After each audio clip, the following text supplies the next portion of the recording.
and he's in the ditch rolled up, bike's all twisted, mangled mess, and I come upon him and he's bleeding, he's unconscious.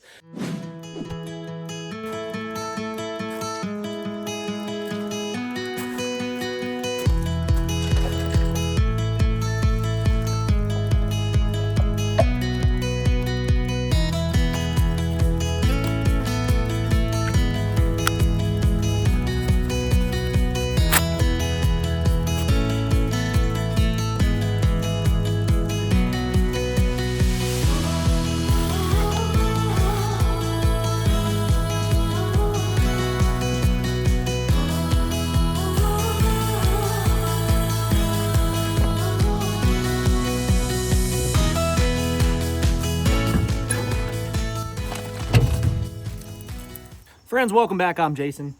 I love fixing, modifying, tweaking, doing it myself. You know what I mean? I could go buy a thing. They make some sort of rack, probably some sort of bag that fits perfectly on here, and you could go buy the thing, of course. But I would much prefer, I much more enjoy doing it myself, if at all possible.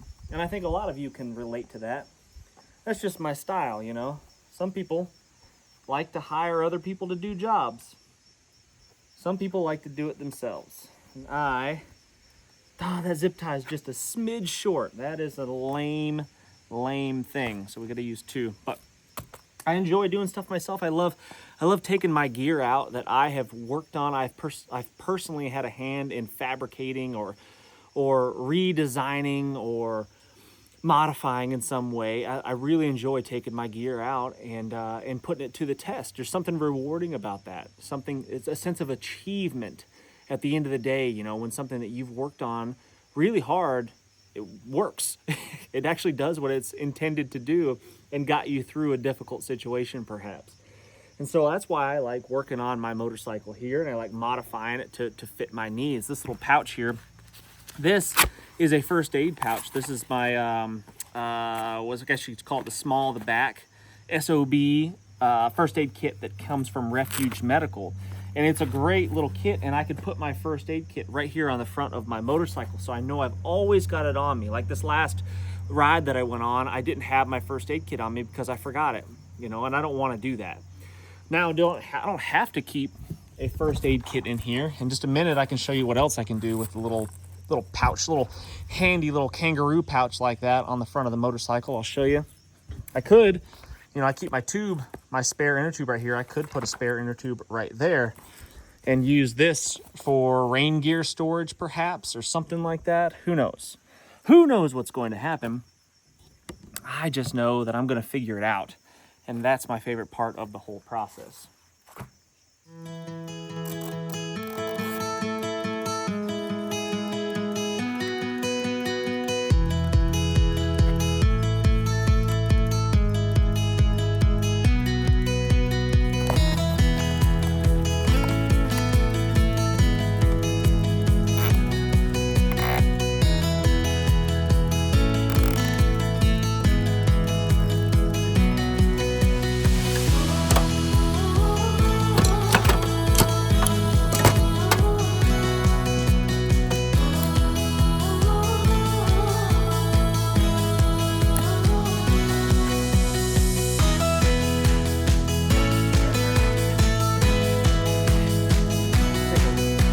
Say hello, Mag. My beloved wife has sent me out some lunch. She is the best. For today's video, I'd like to know what your favorite breed of dog is. Maggie, if you weren't aware, is a purebred Appalachia cur, which is a completely 100% made up dog breed, meaning that she is a mutt.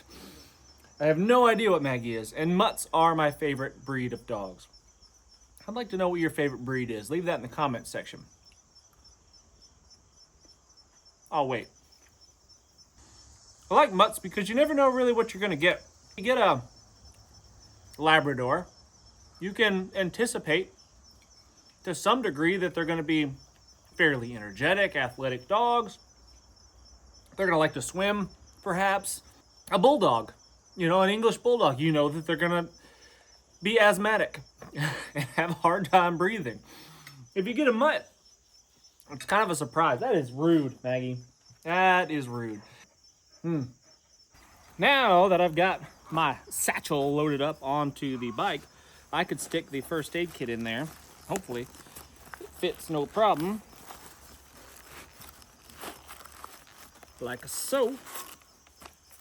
And we're all set. Now, the only thing I don't like about this setup here is that there is no room for the tourniquet. The tourniquet has to be strapped to the outside of the first aid kit, and I don't like that. I wish it was right here on top like that, and I could just go wha-chow, and there's the tourniquet. That's what I would prefer, but I guess beggars can't be choosers. So I'll figure out some way to store the tourniquet, maybe here, right near next to it, or I'm not sure yet.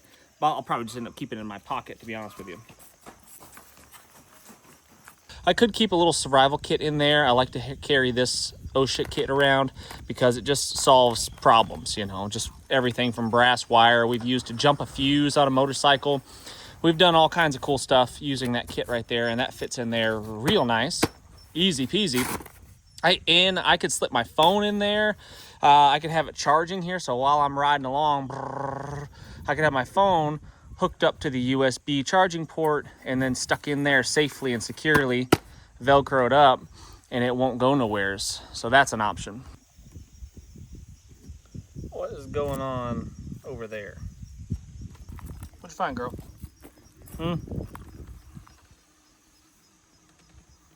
It's probably about time I go through my first aid kit again and make sure everything's kind of still operational.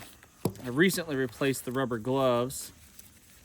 I came across a guy who was in a parking lot one time, and he had been run over by an F-150. Like both tires, front and back of the truck, ran over his legs. Yeah, it's kind of gross. He's bleeding quite a bit. Nothing like arterial. He wasn't like squirting blood, at least that I could see. Nothing on the outside. So, but anyway, he was bleeding a lot. So I reached in my kit, pulled out my kit that was in my truck, a bigger kit that's in my truck, pulled it out, tried to put the gloves on. And the gloves tore because they were old. They were wore out, they were just like stuck together, glued together, probably from the heat inside the vehicle and stuff. So it's important to go through your kit every now and then and swap things out, important things like rubber gloves. Emergency trauma dressing is definitely a handy thing to have if you are zipping across the country on two wheels. Highly likely that you could need something like that. Just some regular compressed gauze, some duct tape. This is something I could probably eliminate out of here because I do have duct tape in my kit that's right here for repairs to the motorcycle. So I can use the duct tape to repair the motorcycle, and I could use the duct tape to repair myself or somebody else. Quick Clot Combat Gauze. Could be helpful if you've got some sort of puncture wound or something like that, and you need to pack a wound with some gauze and some Quick Clot gauze as well. We've got 2 chest seals in here. Hopefully we'd never need those. A nasopharyngeal airway right there. That's going to be good to go. It's still nice and flexible and pliable, so I know it's going to be fine, going to be good to go. We've got a thermal blanket, a Mylar orange blanket in there to keep somebody from getting hypothermia if they're going into shock or something like that. We've got a decompression needle, of course, a little bit of extra hose for a spare nasopharyngeal hose if we should need it, or some sort of impromptu airway if we should have to open somebody up. Hopefully we'd never have to do anything like that. And hopefully you've got training to do stuff like that. I have minimal training. I've used everything in this package right here. I know what it all is. I know how to use all the things, but what inspired me to do this little project right here is this. Last night I had a dream. It was not a good dream. I dreamed that I was riding with a buddy. I was riding motorcycles with a buddy, and he crashed. And he's in the ditch, rolled up, bike's all twisted, mangled mess. And I come upon him, and he's bleeding, he's unconscious, he's not breathing. And in my dream, I freeze, and I don't know what to do, And I don't want to be that guy. You guys don't want to be that guy. In my dream, it was an eye-opening experience. I want to make sure that I'm always the guy that that's there, ready, willing, and able to help. I've got the necessary equipment, I've got the necessary know-how, and I've got the gumption, the cojones to step in there and do the right thing and help when needed. And that's how I always want to be. That's what I aspire to be. That's the kind of man I want to be, and I think you guys can probably all relate to that.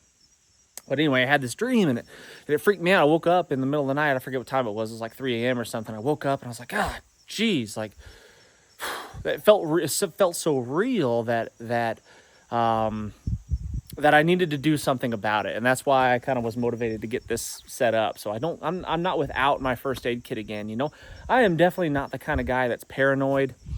I'm definitely not the kind of guy that worries about gear and kit. Like, I don't care if I go out on a trip and I forgot something, even if it was fairly important. Like, I don't worry about it. I'll figure it out. Like, what's the worst that could happen? That's my philosophy, you know, for the most part. But when it comes to something like that, geez, I don't know if I'd ever forgive myself if I was in that kind of situation and I froze and didn't have the right gear. I wasn't able to help somebody like that. So I'm making a change. I'm making a step in the right direction. That I'm inspired to do so. I need to do so. I also have a Mylar blanket. Well, had a Mylar blanket in my shit kit here, and I need to replace it because I used it for demonstration purposes in another video. So these are kind of redundancies, yes.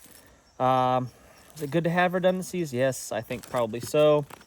So maybe I probably won't change much in this kit, actually. I'll probably just keep it as is and deal with its size. I don't want to lose anything out of there, especially duct tape. I mean, come on. Gotta have duct tape. Fit inside there. Bear, if you're watching this video from Bear Independent Refuge Medical, that is something I would change. Maybe he has changed that. I don't know. The new kits might have the tourniquet all jam-packed in there where it fits, and this one almost does. Like, it'll almost do it. Maybe. No, I don't like that. It'll have to go on the outside. Kind of fits pretty nice right there. That's pretty easy to get to. Now, of course, if I'm using it on myself, that would be not that ideal because most likely I will be separated from my machine. But if I'm carrying it for somebody else, that's a pretty good spot to keep it. And that might ride there. I don't know if enough vibrations bouncing off road and whatnot. It might wiggle free. I might have to do something a little different. I don't know, but it's an idea. Good to have one on the bike and one on me, perhaps. Friends, on a future video, I'm going to be packing up my luggage here. Packing up my saddlebags that kind of ride sort of kind of like that right there. And I'm going to be putting all my camp gear and stuff like that, my sustainment gear in there. Everything that I should need to live out of this motorcycle for a week, give or take, you know, including food and all that stuff. I can have everything I need for a week solid. I could take apart this motorcycle from start to finish, essentially, with the tools that I have. I'll be able to camp out pretty much anywhere and live fairly comfortably for a week with the gear that I can carry on that machine pretty much in that setup right there. And I think that that's pretty dang cool. I don't know what you think. Tell me in the comments section. Please hit that thumbs up. Don't forget to do that. Subscribe if you have not done so already. I'll be posting this video to On3, and I'll also be posting it to my brand new Moto On3 channel where it's just motorcycles, maybe a little bicycling in there every now and then, but not everybody's interested in motorcycles like me, and I get that. That's cool. No big deal. So if you are one of those guys that is interested in moto riding, there'll be a link to that channel in the description and in the comment section, and you can head on over there and it'll be all things Moto On3. Thanks, friends. Thumbs up, subscribe. Really do appreciate it. And until next time, what's the worst that could happen? Let's just go on 3.